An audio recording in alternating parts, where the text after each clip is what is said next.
Federation of veterans association के सभी साथियों को नमस्कार, जय हिंद। हम सभी जानते हैं कि 9 अप्रैल 2023 को पहली बार जवानों और जेसीओज के संगठनों के फेडरेशन का गठन किया गया। करीब 100 से अधिक संगठनों के लाखों सदस्यों की सहमति रही और उद्देश्य था सब मिलकर आवाज़ बुलंद करें। लाखों पूर्व सैनिकों और वीर नारियों के कल्याण के पवित्र उद्देश्य को सामने रखकर आगे बढ़ने का निर्णय लिया गया। एक तदर्थ कमेटी के माध्यम से फेडरेशन को एक सुदृढ़ स्वरूप प्रदान करने का जिम्मा सौंपा गया। हर नए काम को पूरा करने के लिए कई चुनौतियों का भी सामना करना पड़ता है, जो इस कमेटी को भी करना पड़ रहा है।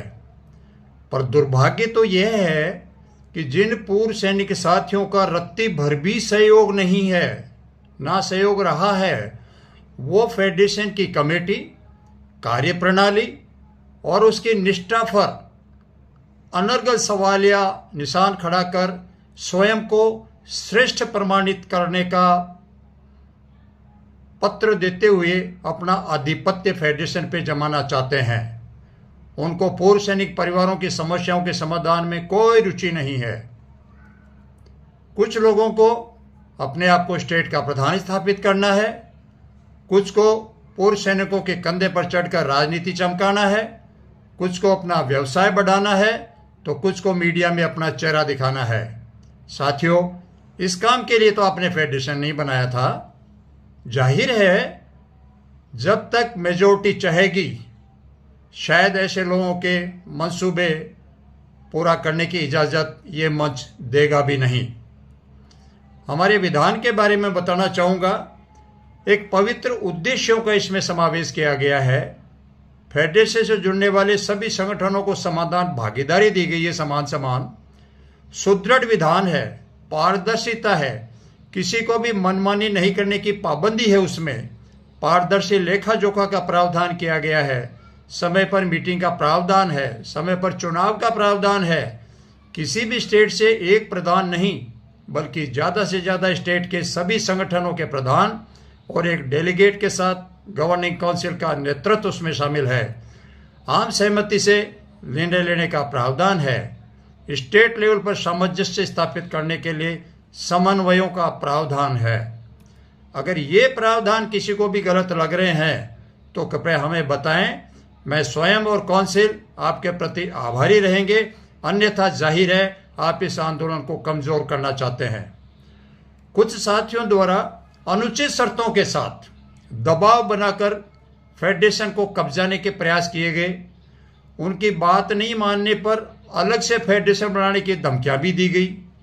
गुमराह करने के बहाने देखें जो दूसरे लोगों को क्या कह रहे हैं, हमारी बात नहीं सुनी जाती, चंदा हड़पा जा रहा है, हमें अपमानित किया जाता है, फेडरेशन की काउंसिल में अयोग्य लोगों का जमावड़ा है, अध्यक्ष कमजोर है, उसने यशमैन लोगों को काउंसिल में लिया हुआ है, आंदोलन को कमजोर कर दिया गया है। इस प्रकार के मिथ्या आरोपों के वीडियो और व्हाट्सएप पोस्ट प्रसारित कर आम पूर्व सैनिकों और संगठनों को भ्रमित किया जा रहा है। इनसे सावधान रहिए। फेडरेशन के बैनर तले लाखों पूर्व सैनिक जवानों द्वारा चलाए जा रहे लंबे आंदोलन को फेल करने की मंशा से पिछले दिनों में लास्ट मोमेंट पर फेडरेशन द्वारा दी गई कॉल को कैंसिल हो जाने का दुष्प्रचार तक किया गया। आखिर ये क्यों आंदोलन को कमजोर करने पर आमादा है, इस पर हमें गंभीरता से विचार करने की आवश्यकता है। जिन संगठनों को फेडरेशन के गठन की जानकारी देरी से प्राप्त हुई, वो इस प्रकार के दुष्प्रचार से असमंजस में हैं, जो पूर्व सैनिकों की एकता के लिए एक बड़ी बाधा है। पहले से ही फेडरेशन से अलग काम कर रहे कुछ संगठन और नए बन रहे महत्वाकांक्षी समूह अपने आंदोलन को कमजोर करने की भरपूर कोशिश कर रहे हैं। जागरूक रहने की सख्त जरूरत है।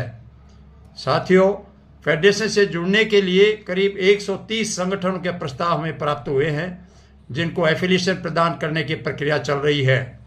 जो संगठन हमारे बायलॉज की शर्तों को पूरा नहीं करते और विधान का सम्मान नहीं करते, उनको फेडरेशन की संबद्धता नहीं दी जा सकती। हमें प्राप्त समर्थन पत्रों के आधार पर एक रफ सूची तैयार की गई, जिसका एक व्हाट्सएप ग्रुप भी चल रहा है। और एफिलिएशन की प्रक्रिया पूरी होते ही जो संगठन मापदंड पूरा नहीं करते हैं उनको सूची से बाहर किया जाएगा और फाइनल सूची जारी कर दी जाएगी। फाइनल सूची में शामिल संगठन भी अगर भविष्य में फेडरेशन की छवि खराब करेंगे या नीतियों का विरोध कर विपरीत गतिविधियों को अंजाम देंगे तो बायलॉज के अनुसार उनकी एफिलिएशन समाप्त भी की जा सकती है। कई राज्यों से पूर्व सैनिकों और ग्रुपों से फैलाए जा रहे भ्रम के निवारण के लिए फोन आ रहे हैं और जो उनको कहा जा रहा है मिथ्या प्रचार का नमूना देखें कि फेडरेशन के अध्यक्ष और पदाधिकारियों की उपस्थिति में नए फ्रंट और जॉइंट एक्शन कमेटी की गठन हुआ, जिसको समाचार पत्रों में और मीडिया में प्रसारित किया जा रहा है, जो बिल्कुल सच्चाई से बहुत दूर है। और इस प्रकार का प्रचार की हम पूरी निंदा करते हैं। कृपया सभी पूर्व सैनिक इस प्रकार के भ्रामक प्रचार से सावधान रहें। दिनांक 31 मई 2023 से आर्थिक सहयोग के लिए जंतर मंतर पर केवल एक रसीद बुक रखी गई है। आज की तारीख में फेडरेशन का कोई बैंक खाता नहीं चल रहा है। किसी के व्यक्तिगत खाते में या फेडरेशन के नाम पर आर्थिक सहयोग मांगने वाले लोगों से सावधान रहें। बिना अधिकृत रसीद के कोई आर्थिक सहायता किसी को भी ना दें। सभी से विशेष निवेदन, बहुत हो चुका। लंबे समय से पीड़ित जवानों और वीर नारियों के हित में चलाए जा रहे इस आंदोलन को कमजोर करने का प्रयास नहीं करें। आपसे हाथ जोड़कर विनती है कि अपनी महत्वाकांक्षाओं की पूर्ति के लिए इस फेडरेशन रूपी सीढ़ियों का मोह त्याग कर अन्य रास्ता अपनाएं। लाखों पूर्व सैनिक और वीर नारियां आपके आभारी रहेंगे। ये सवाल उठ रहा है कि अब आगे क्या।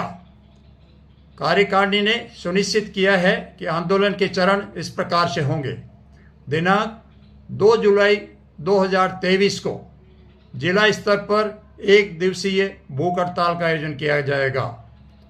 जुलाई के दूसरे सप्ताह में उन सांसदों से संपर्क करेंगे जिनको हमने मेमो दिया था और उनसे फीडबैक लेंगे और आग्रह करेंगे कि आने वाले लोकसभा सत्र में हमारी मांगों को जोर शोर से उठाया जाए। 23 जुलाई 2023 को जंतर मंतर पर रैली, घेराव और ज्ञापन का कार्यक्रम सुनिश्चित किया गया है। 26 जुलाई 2023 कारगिल विजय दिवस पर शहीदों को श्रद्धांजलि और आंदोलन का प्रचार प्रसार। और अगला चरण होगा हस्ताक्षर अभियान।